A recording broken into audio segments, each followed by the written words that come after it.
Hello everyone, I Prince Kumar Mishra welcome all of you on your own English learning platform English by Prince। आज के इस session में जो है हम लोग कवर करेंगे बेसिक्स ऑफ इंग्लिश को। ठीक है, जो इंग्लिश का बेसिक होता है उसको हम लोग कवर करेंगे। और बेसिकली आपको पता होगा कि जब आप इंग्लिश पढ़ते हो तो उसमें ग्रामर वाला पार्ट जो हमारा सबसे पहला चैप्टर है इंग्लिश का, नाउन है। तो नाउन के पढ़ने से पहले अगर आप बेसिक को कवर कर लेते हो तो फिर जो रूल्स होते हैं ग्रामर के उनको समझने में आपको काफ़ी बोलो क्या होगी, आसानी होगी। समझ पा रहे हो भाई? तो हम लोग करने जा रहे हैं बेसिक्स ऑफ इंग्लिश, जो आपके सामने बोलो क्या है, पार्ट नंबर 1 है। ठीक है अच्छा, और ये जो आपका बेसिक है ये आप कोई भी एग्ज़ाम दो, एनडीए हो गया, सीडीएस हो गया, बैंक हो गया, एसएससी हो गया, टीचिंग हो गया, आपके लिए हेल्पफुल होगा। ठीक है, आपका एक बेस बनाने में। इसका दूसरा पार्ट भी आएगा, तो सबसे पहले हम लोग पार्ट 1 को कवर करने जा रहे हैं। ठीक है, चलो यहाँ पर लिखा हुआ है सेंटेंस। ठीक है, अब देखो हम जो पढ़ने जा रहे हैं इसमें हम वही चीज़ पढ़ेंगे जो एग्ज़ाम ओरिएंटेड है। समझ पा रहे हो? इसमें हम फालतू के जो कंसेप्ट है उसको नहीं देखेंगे, एग्ज़ाम ओरिएंटेड कंटेंट को जो है हम लोग कवर करेंगे। ठीक है, चलो सबसे पहला लिखा हुआ है यहाँ पर सेंटेंस। ठीक है, अब आपको मैं बताऊँ सेंटेंस को हिंदी में बोलो क्या बोलते हैं, वाक्य बोलते हैं। और आपको लिखा हुआ है कि a sentence is a group of words that give complete sense. जो आपका सेंटेंस होता है ये वर्ड्स का एक ग्रुप होता है जिसका एक प्रॉपर मीनिंग होता है। बोलो क्या होता है? जिसका एक जो है प्रॉपर मीनिंग होता है, उसी को हम लोग जो है सेंटेंस के नाम से जानते हैं। मतलब सेंटेंस जो हो गया, it has got a meaning. समझ पा रहे हो? अब जैसे लिखा हुआ है कि आई स्टडी इंग्लिश, इसका मतलब मैं इंग्लिश पढ़ता हूँ। अब यहाँ पर आई तुम्हारा बोलो क्या है, सब्जेक्ट है। स्टडी तुम्हारा बोलो क्या है, वर्ब है। इंग्लिश तुम्हारा बोलो क्या है, ऑब्जेक्ट है। तो जो तुम्हारा लिखा हुआ है आई स्टडी इंग्लिश, यहाँ पर इस सेंटेंस में आप देखोगे सब्जेक्ट प्रेजेंट है, वर्ब प्रेजेंट है और ऑब्जेक्ट प्रेजेंट है। समझ पा रहे हो? और जो ग्रुप ऑफ वर्ड्स है अगर उसका एक प्रॉपर मीनिंग नहीं है तो वो आपका सेंटेंस नहीं कहलाएगा। समझ पा रहे हो? तो सेंटेंस होता है अ ग्रुप ऑफ वर्ड्स, शब्दों का एक ग्रुप जिसका एक जो है प्रॉपर मीनिंग होता है। बात समझ पा रहे हो? चलो मैंने बता दिया कि a sentence basically contains a subject, verb and an object. किसी भी सेंटेंस में जो है तुम्हारा सब्जेक्ट होता है, वर्ब होता है और एक बोलो ऑब्जेक्ट होता है। ठीक है भाई, आगे देखते हैं। दूसरा यहाँ पर पॉइंट हमारे सामने लिखा हुआ है फ्रेज। क्या लिखा हुआ है? फ्रेज। और मैं आपको बता दूं कि आप किसी भी सेंटेंस को बिना वर्ब के नहीं बना सकते। You can not form a sentence without a verb. अगर आपको किसी सेंटेंस को फॉर्म करना है, if you want to form a sentence, तो उस सेंटेंस के फॉर्मेशन में सबसे जो इम्पॉर्टेंट एलिमेंट है वो हमारा बोलो क्या है भाई, वर्ब है। मतलब बिना वर्ब के सेंटेंस बनाना असंभव है। समझ पा रहे हो? दूसरी बात आपको ध्यान रखना है कि सेंटेंस में हो सकता है सब्जेक्ट प्रेजेंट हो सकता है सब्जेक्ट प्रेजेंट ना हो। सेंटेंस में हो सकता है ऑब्जेक्ट प्रेजेंट हो और हो सकता है ऑब्जेक्ट प्रेजेंट ना हो। तो किसी भी सेंटेंस में सब्जेक्ट और ऑब्जेक्ट नहीं भी प्रेजेंट हो सकता है, बट वर्ब प्रेजेंट होगा ही होगा। मतलब बिना किसी वर्ब के हम जो है सेंटेंस को बना नहीं सकते हैं। समझ पा रहे हो? अब यहाँ पर लिखा हुआ है फ्रेज। लिखा हुआ है कि a phrase is a group of words which do not contain a verb. Phrase में वर्ब नहीं होता और सेंटेंस में वर्ब होता है। तो अगर आपसे कोई पूछता है कि how will you differentiate between a verb and a phrase, तो आप बोलोगे कि फ्रेज में वर्ब प्रेजेंट नहीं होता है, जबकि सेंटेंस में तुम्हारा वर्ब प्रेजेंट होता ही होता है। बात समझ पाए? जैसे लिखा हुआ है first of all, at the party, on the road, है कि नहीं है? ये सारे के सारे तुम्हारे बोलो क्या है भाई? फ्रेज हैं। अब ये सारे के सारे बोलो ग्रुप ऑफ वर्ड्स हैं, बट इसमें वर्ब प्रेजेंट नहीं है, इसीलिए ये सारे के सारे फ्रेज कहलाएंगे। बात समझ पाए? और जो तुम्हारा फ्रेज होता है भाई, इसका एक प्रॉपर मीनिंग तभी आएगा जब आप इसको किसी सेंटेंस के साथ जोड़ करके पढ़ोगे। ठीक है, चलो। अब वही बात बोला गया कि we can not form a sentence without a verb. किसी भी सेंटेंस को बिना वर्ब के फॉर्म नहीं कर सकते हैं, but we can form a sentence without a subject and object. अब जैसे बोला गया हेल्प मी, हेल्प मी में क्या तुम्हारा सब्जेक्ट प्रेजेंट है? बोलो नो, नहीं प्रेजेंट है। बोला है कि get out of the class, क्या इसमें तुम्हारा सब्जेक्ट प्रेजेंट है? नहीं प्रेजेंट है कि नहीं है? तो बिना सब्जेक्ट के भी सेंटेंस को बना सकते हैं। समझ पा रहे हो? चल आगे देखो भाई, आगे बोला गया है क्लॉज। क्या बोला गया है? बोलो क्लॉज। अब आपको मैं बताता हूं कि क्लॉज होता क्या है। बोला गया है कि a clause is a group of words which contain a verb and may or may not complete the meaning. जो तुम्हारा क्लॉज होता है, ये भी तुम्हारा एक जो है ग्रुप ऑफ वर्ड्स होता है, और इसमें भी तुम्हारा वर्ब प्रेजेंट होता है। ठीक है, क्लॉज में भी तुम्हारा जो वर्ब होता है वो प्रेजेंट होता है, सेंटेंस में भी तुम्हारा वर्ब जो है प्रेजेंट होता है। तो आप बोलोगे कि सर अगर क्लॉज में मेरा वर्ब प्रेजेंट है, सेंटेंस में भी मेरा वर्ब प्रेजेंट है, तो हाउ विल यू डिफरेंशिएट? तो याद रखना बाबू कि किसी भी सेंटेंस में मीनिंग हमेशा कंप्लीट होता है, मतलब sentence has a complete meaning. But जितने भी तुम्हारे क्लॉज हैं, इनका मीनिंग हो भी सकता है और मीनिंग बोलो नहीं भी हो सकता है। समझ पा रहे हो ना? तो इसका मतलब जो तुम्हारे क्लॉज हो गए वो टोटल दो प्रकार के हो गए। कितने प्रकार के हो गए? बोलो दो प्रकार के। पहला जिसका मीनिंग होता है, दूसरा जिसका मीनिंग नहीं होता। तो जिसका मीनिंग होता है उसी को हम लोग बोलेंगे इंडिपेंडेंट क्लॉज, या फिर मेन क्लॉज, या फिर क्या बोलेंगे? बोलो प्रिंसिपल क्लॉज बोलेंगे। और जिस क्लॉज का मीनिंग अकेले पूरा नहीं होता, मतलब जो क्लॉज प्रिंसिपल क्लॉज पे डिपेंड करता है सेंटेंस के मीनिंग को पूरा करने के लिए, उसी को हम लोग जो है डिपेंडेंट क्लॉज बोलते हैं या फिर सबऑर्डिनेट क्लॉज बोलते हैं। बात समझ पा रहे हो? तो मैंने आपको बोल दिया कि जो तुम्हारा सेंटेंस होता है, लिख देता हूँ एक बार, कि सेंटेंस में तुम्हारा सब्जेक्ट होता है, वर्ब होता है, ऑब्जेक्ट होता है। क्लॉज में भी तुम्हारा सब्जेक्ट होता है, वर्ब होता है, ऑब्जेक्ट होता है, लेकिन sentence always completes the meaning.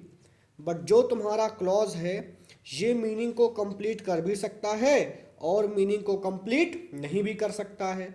और जो क्लॉज मीनिंग को कंप्लीट करता है उसी को हम लोग जो है प्रिंसिपल, मेन या इंडिपेंडेंट क्लॉज बोलते हैं, और जो क्लॉज मीनिंग को पूरा नहीं करता है उसी को हम लोग डिपेंडेंट या सबऑर्डिनेट क्लॉज बोलते हैं।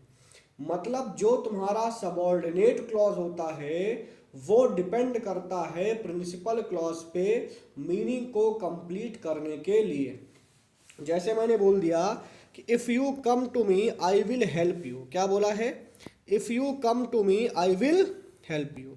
इसका मतलब हो गया कि अगर तुम मेरे पास आते हो तो मैं तुम्हारी बोलो क्या करूँगा? मदद करूँगा। समझ पा रहे हो? अब आप ध्यान से देखो यहाँ पर, if you come to me I will help you, ये तुम्हारा पूरा एक सेंटेंस है। बात समझ पा रहे हो? बट इसमें दो दो वर्ब प्रेजेंट हैं। अब आपको मैं बता दूं जो क्लॉज होता है वो पार्ट होता है सेंटेंस का। किसका होता है? बोलो सेंटेंस का। तो इस सेंटेंस में आप देखोगे दो पार्ट हैं। पहला बोला गया कि if you come to me, अगर आप बोलते हो कि if you come to me, तो क्या इसका कोई मीनिंग है? नहीं, इसका कोई भी मीनिंग अकेले नहीं है। लेकिन अगर आप बोलते हो कि आई विल हेल्प यू, तो इसका एक प्रॉपर मीनिंग प्रेजेंट है। समझ पा रहे हो? तो यहाँ पर जो तुम्हारा if you come to me है, इसको हम लोग बोलेंगे तुम्हारा, बोलो कौन सा क्लॉज? इसको बोलेंगे डिपेंडेंट क्लॉज। और जो लिखा गया है आई विल हेल्प यू, इसका मतलब मैं तुम्हारी मदद करूँगा, ये तुम्हारा कौन सा क्लॉज बन जाएगा? बोलो इंडिपेंडेंट क्लॉज बन जाएगा। बात समझ पा रहे हो? और जो तुम्हारा if you come to me है, उसका मीनिंग तभी क्लियर होगा जब तुम if you come to me को पढ़ोगे आई विल हेल्प यू के साथ।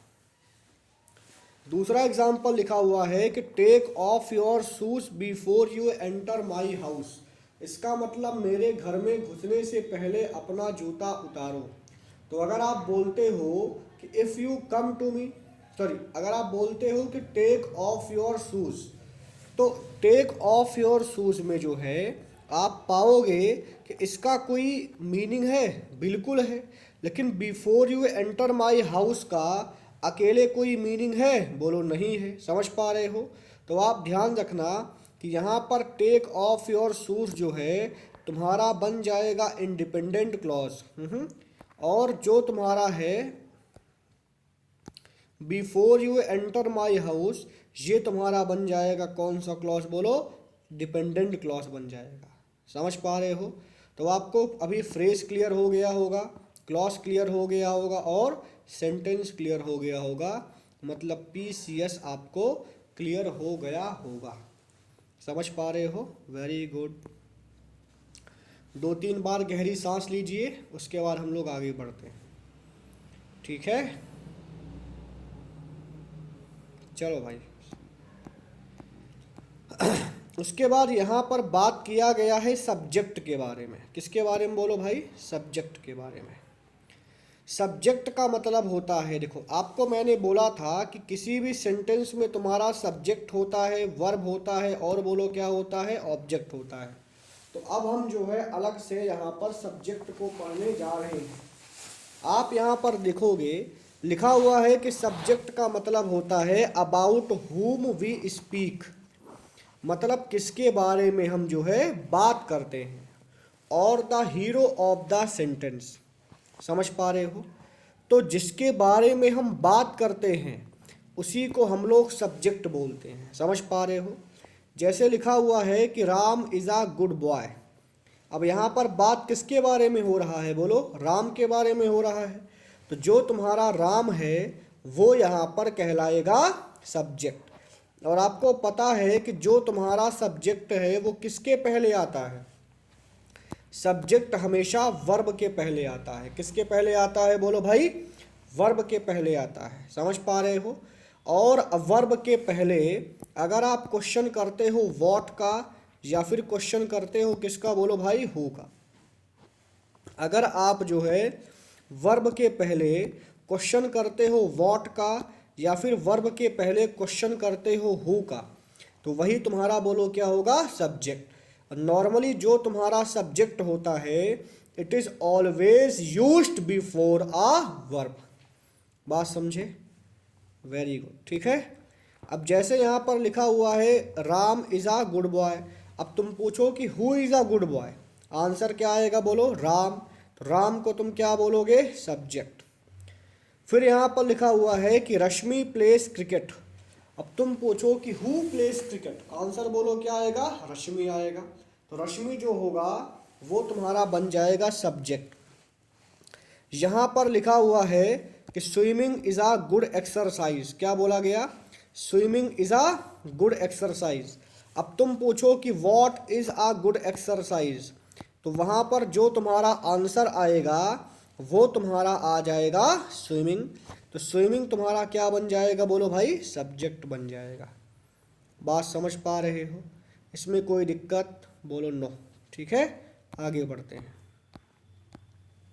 उसके बाद यहाँ पर बात किया गया है वर्ब के बारे में। किसके बारे में? बोलो भाई वर्ब के बारे में। ठीक है, now we are going to discuss verb.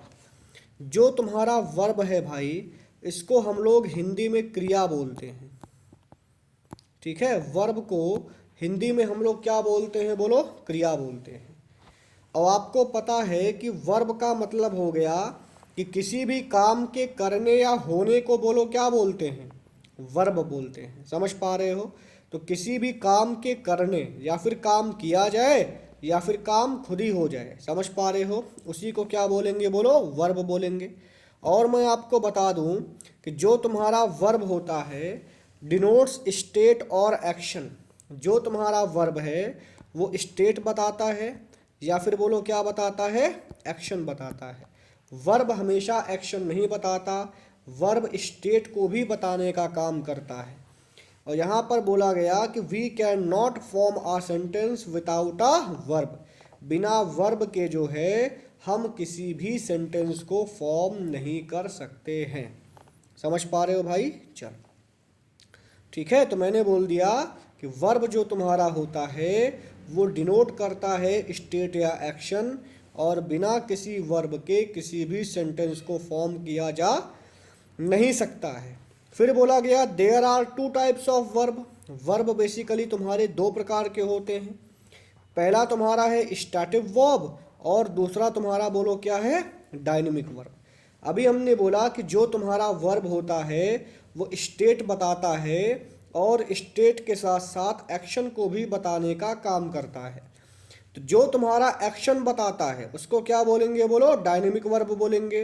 और जो तुम्हारा स्टेट बताता है उसको हम लोग स्टैटिक वर्ब के नाम से जानते हैं। ठीक है, चलो आगे देखो भाई। अब हम बात करते हैं स्टैटिक वर्ब के बारे में। किसके बारे में, बोलो भाई, स्टैटिक वर्ब के बारे में।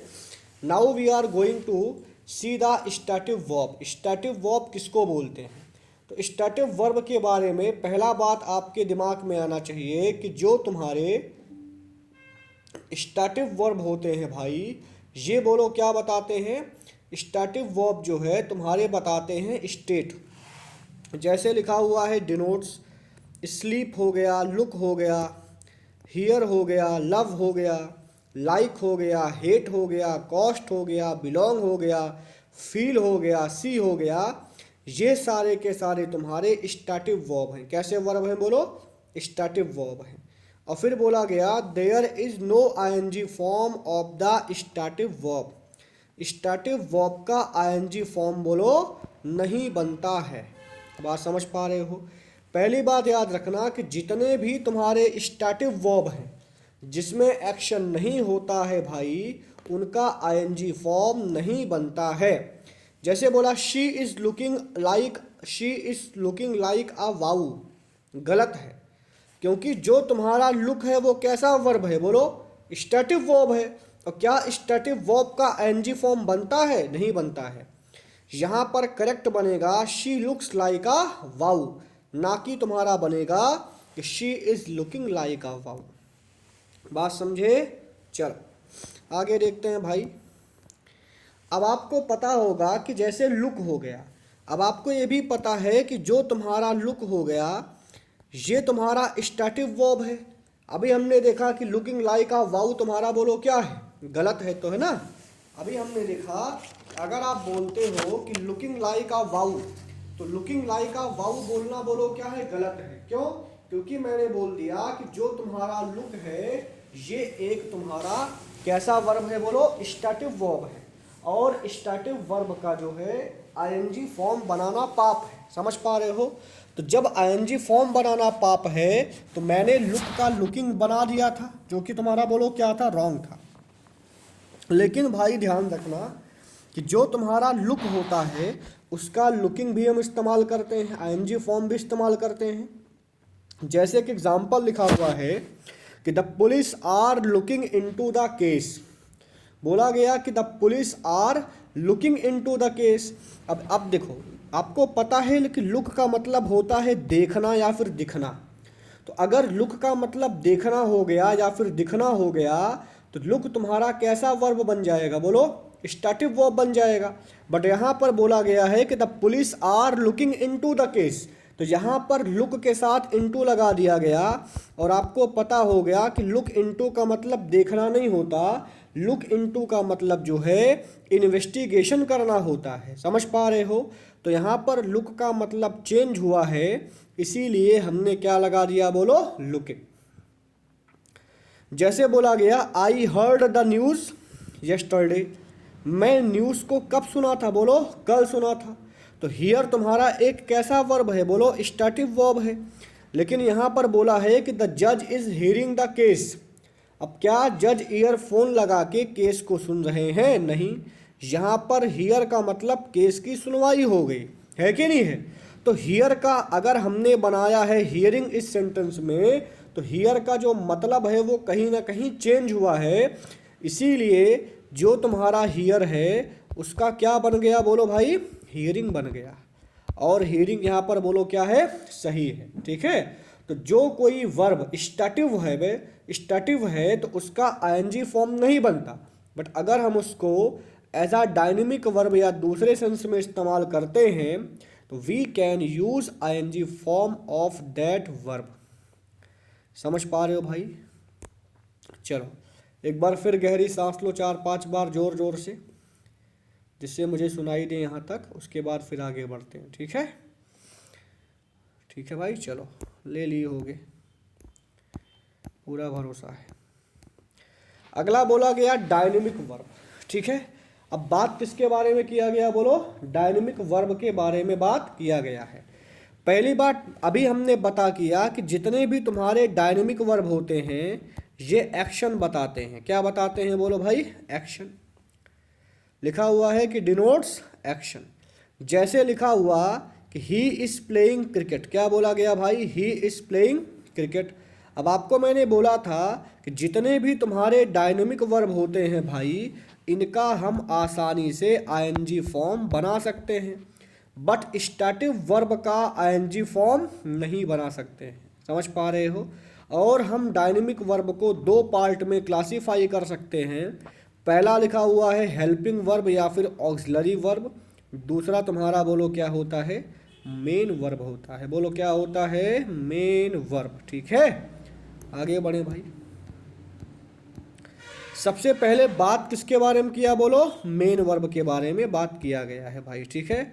सबसे पहले बात किसके बारे में किया गया, बोलो मेन वर्ब के बारे में। अब जैसे आपको पता है प्ले हो गया, स्टडी हो गया, स्टॉप हो गया, रन हो गया, स्लीप हो गया, डिस्ट्रॉय हो गया, क्राई हो गया भाई, ये सारे के सारे बोलो क्या हैं, मेन वर्ब हैं। दूसरी बात, मेन वर्ब कभी भी हेल्प नहीं करते किसी दूसरे वर्ब का। इनफैक्ट जितने भी तुम्हारे हेल्पिंग वर्ब हो गए या फिर जितने भी तुम्हारे ऑक्सिलरी वर्ब हो गए, ये सारे के सारे वर्ब जो है हेल्प करते हैं। किसका हेल्प करते हैं, बोलो भाई मेन वर्ब का हेल्प करते हैं। कौन करता है, बोलो ऑक्सिलरी वर्ब। अब बोला गया है कि all the main verbs of English language are in plural form. English language के जितने भी तुम्हारे मेन वर्ब होते हैं, इन सब का फॉर्म हमेशा प्लूरल होता है। बोलो क्या होता है भाई, प्लूरल होता है। समझ पा रहे हो? जैसे आपको पता है BOY बॉय, बॉय तुम्हारा सिंगुलर है। अब बॉय में हम क्या लगाते हैं, एस लगाते हैं, तो क्या बन जाता है, बोलो बॉयज़। और बॉयज़ तुम्हारा बोलो क्या है, प्लूरल है। बट इंग्लिश के जितने भी तुम्हारे मेन वर्ब होते हैं ये हमेशा से ही बोलो क्या होते हैं भाई, प्लूरल होते हैं। जैसे मैंने बोल दिया गो, अब गो तुम्हारा बोलो क्या है, प्लूरल है। समझ पा रहे हो? तो ये बात ध्यान रखना कि all the main verbs of English language are always in plural form. समझ पा रहे हो? और याद रखना बोला गया है कि वी ऐड SES और IES at the end of a verb to make its singular form. किसी भी वर्ब के लास्ट में हम लगाते क्या, बोलो S लगाते हैं या फिर ES लगाते हैं या फिर क्या लगाते हैं, बोलो IES लगाते हैं। मतलब किसी भी वर्ब के लास्ट में, किसी भी मेन वर्ब के जो है लास्ट में हम लोग लगाते हैं, बोलो क्या, SES या IES। किस लिए, बोलो भाई उसका प्लूरल फॉर्म बनाने के लिए। समझ पा रहे हो? जैसे प्ले लिखा हुआ है, अब प्ले के लास्ट में S लगा दिए तो बन गया प्लेस, क्राई के लास्ट में S लगा दिए तो बन गया क्राइज, स्लीप के लास्ट में एस लगा दिए तो क्या बन गया बोलो, स्लीप्स।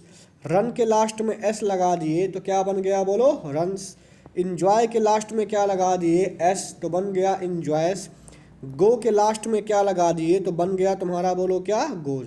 मतलब किसी भी वर्ब के लास्ट में जो है एस ई एस या अगर हम आई ई एस लगाते हैं तो वो तुम्हारा जो है बन जाता है बोलो क्या भाई, सिंगुलर।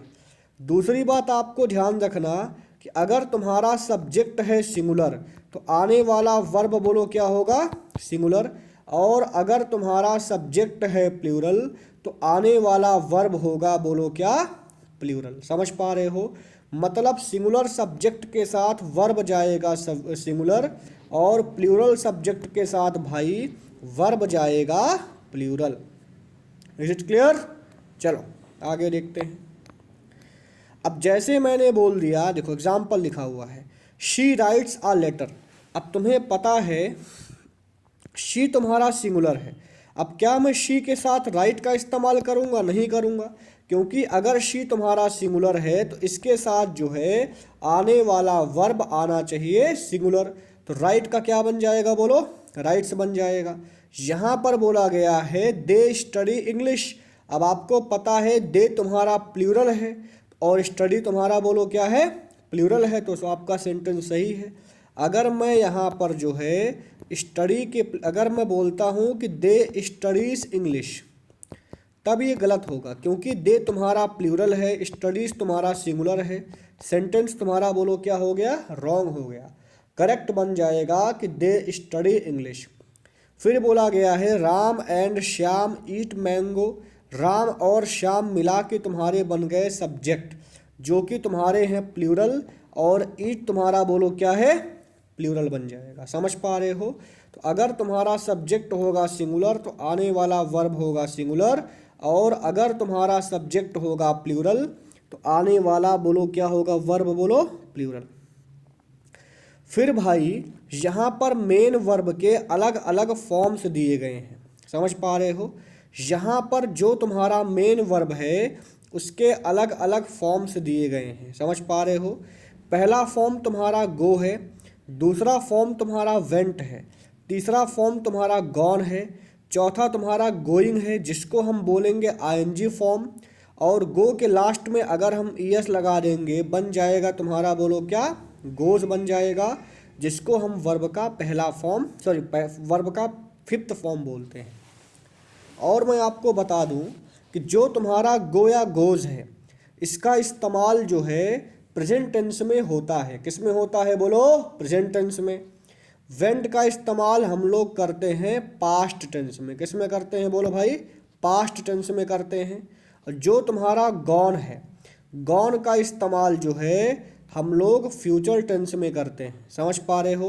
तो याद करना, जो पहला फॉर्म है उसको बोलो गो या गोज, दूसरा फॉर्म बोलो क्या हो गया, वेंट, तीसरा फॉर्म बोलो क्या हो गया, गॉन, और जो तुम्हारा गोइंग है इसको हम लोग आईएनजी फॉर्म बोलते हैं। समझ पा रहे हो ना? चलो, तो आप भूल जाओ कोई चौथा फॉर्म पांचवा फॉर्म होता है। याद रखो पहला फॉर्म होगा गो या गोस जो कि तुम्हारा प्रेजेंट टेंस में इस्तेमाल होता है। दूसरा फॉर्म तुम्हारा होता है वेंट जो कि तुम्हारा पास्ट में इस्तेमाल होता है। और तीसरा फॉर्म तुम्हारा होता है बोलो क्या, गॉन, जो कि तुम्हारा परफेक्ट टेंस में इस्तेमाल होता है। बात समझे? बोलो यस। उसके बाद इसमें बात किया है ऑक्सिलरी वर्ब के बारे में। किसके बारे में बोलो भाई, ऑक्सिलरी वर्ब के बारे में। और आपको पता है कि जितने भी तुम्हारे ऑक्सिलरी वर्ब होते हैं इनका काम होता है हेल्प करना। बोलो क्या काम होता है, हेल्प करना। किसको हेल्प करेंगे? याद करना, ऑक्सिलरी वर्ब जो है तुम्हारा हेल्प करता है मेन वर्ब को। अब जैसे तुम्हें पता है कि ऑक्सिलरी वर्ब के भी 3 फॉर्म्स होते हैं। पहला तुम्हारा हो गया भाई बी फॉर्म, दूसरा तुम्हारा हो गया हैव फॉर्म, तीसरा तुम्हारा हो गया बोलो डू फॉर्म। अब बी फॉर्म क्या क्या होता है बोलो, इज, एम, आर, वाज और वर। इज हो गया, एम हो गया, आर हो गया, वाज हो गया, वर हो गया, ये तुम्हारे पहले फॉर्म है, सॉरी बी फॉर्म हो गया। और हैव फॉर्म में क्या क्या आता है, हैज़, हैव और हैड। डू फॉर्म तुम्हारा होता है डू, डज और बोलो डिड। समझ पाए? तो डू फॉर्म तुम्हारा क्या होता है? डू, डज और डिड। हैव फॉर्म तुम्हारा होता है हैज़, हैव और हैड। बी फॉर्म तुम्हारा होता है इज, एम, आर, वाज और वर। अब याद करना, इज हो गया, वाज हो गया, हैज़ हो गया और डज हो गया, इनके लास्ट में एस लगा हुआ है, इसीलिए ये सारे के सारे तुम्हारे सिंगुलर हैं। बोलो क्या है? सिंगुलर। हैव हो गया, डू हो गया, आर हो गया, वर हो गया, इनके लास्ट में तो एस नहीं लगा हुआ है कि नहीं है? इसका मतलब ये सारे के सारे तुम्हारे बोलो क्या है भाई? प्लूरल है। तो याद कर लेना, इज हो गया, वाज हो गया, हैज़ हो गया, डज हो गया, ये हमेशा होते हैं सिंगुलर। और हैव हो गया, डू हो गया, आर हो गया, वर हो गया, ये तुम्हारे सारे के सारे प्लूरल होते हैं। फिर बोला गया है कि I is only used with am in present tense. समझ पा रहे हो? जो तुम्हारा एम होता है इसका इस्तेमाल हम लोग आई के साथ करते हैं सिर्फ और सिर्फ जो है प्रेजेंट टेंस में। किस में करते हैं? बोलो भाई, प्रेजेंट टेंस में। समझ पा रहे हो? तो एम का इस्तेमाल आई के साथ करते हैं, किस में? बोलो भाई, प्रेजेंट टेंस में करते हैं। बात को समझ पाए होगे? ठीक है, चलो अगला हम लोग देखते हैं ऑब्जेक्ट। ठीक है, हाँ एक काम करते हैं भाई, देखो सबसे पहली बात क्या है कि अभी हम जो है यहीं तक रखते हैं। ठीक है, ज़्यादा वीडियो लंबी हो जाएगा। तो आधा घंटा में हमने क्या सीखा? बोलो, वर्ब तक पढ़ लिया है। इसके बाद हम लोग ऑब्जेक्ट से स्टार्ट करेंगे। ठीक है, हाँ कोई दिक्कत तो नहीं ना? तो इतना रिवाइज करिएगा। Thank you, thanks a lot.